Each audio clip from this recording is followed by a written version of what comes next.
Today's offering, the Preamble, India's Soul and Ethical Compass, presented by Field for Philosophy. So, every November 26th, India celebrates Constitution Day.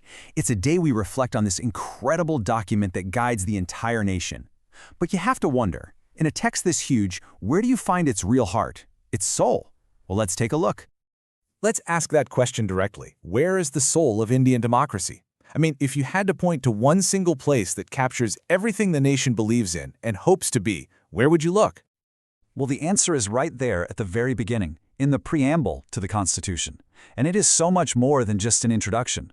Think of it like a moral map for the entire country. It's where the goals, the faith, and the promises of a free India are all laid out.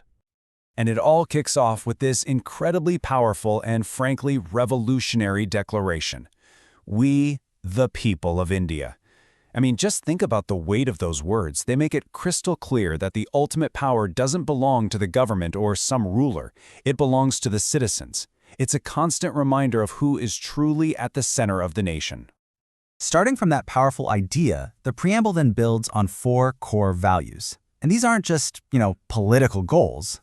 They're described as the moral foundation of civilization itself. These are the pillars holding the whole thing up. The first pillar is justice. And listen, this is not just about what goes on inside a courtroom. It's a call for social justice, to break down divisions, for economic justice, to fight inequality, and for political justice, to make sure every single person has a voice. It's a complete vision for what a fair society should look like. Pillar number 2 is liberty. This is the guarantee of freedom. Freedom of thought, expression, belief, and worship. And what's so crucial here is that it's not just about being allowed to say whatever you want. It's about creating the actual space for each person to grow intellectually and morally. Next up, we have equality, which many have called the very backbone of the Constitution. This is the hard-won principle that every citizen is equal in the eyes of the law. Because, let's be honest, a society is only truly civilized when no one is considered less than just because of their birth, their religion, their gender, or their caste. And finally, we have fraternity. This has been called the most humane word in the entire Constitution. And it's not just about, putting up with each other. It's an act of duty, a responsibility to protect one another's dignity. It's the very glue that holds all of India's incredible diversity together as one nation. So you take these 4 pillars, justice, liberty, equality, and fraternity, and they don't just stand there on their own. When you put them all together, they build the very identity of the Indian state.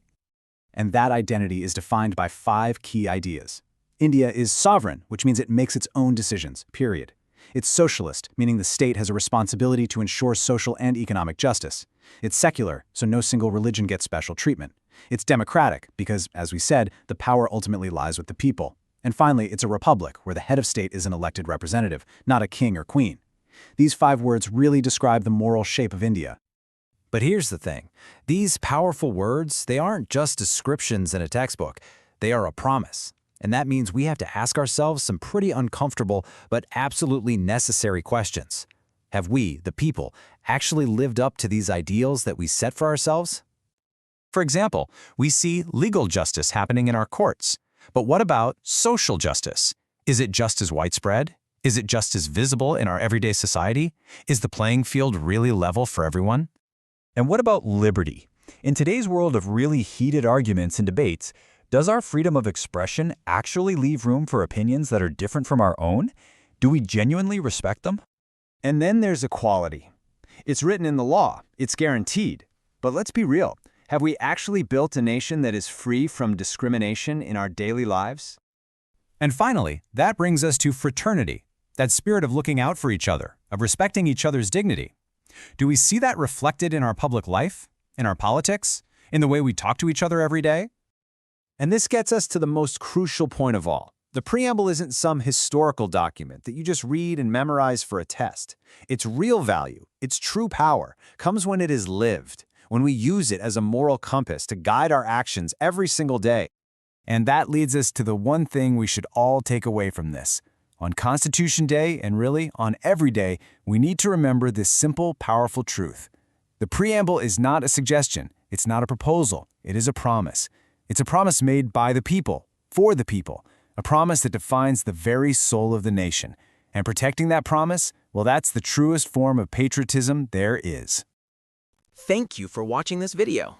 If you enjoyed it, please like, share, and subscribe. Your support encourages me to create more content. Thank you.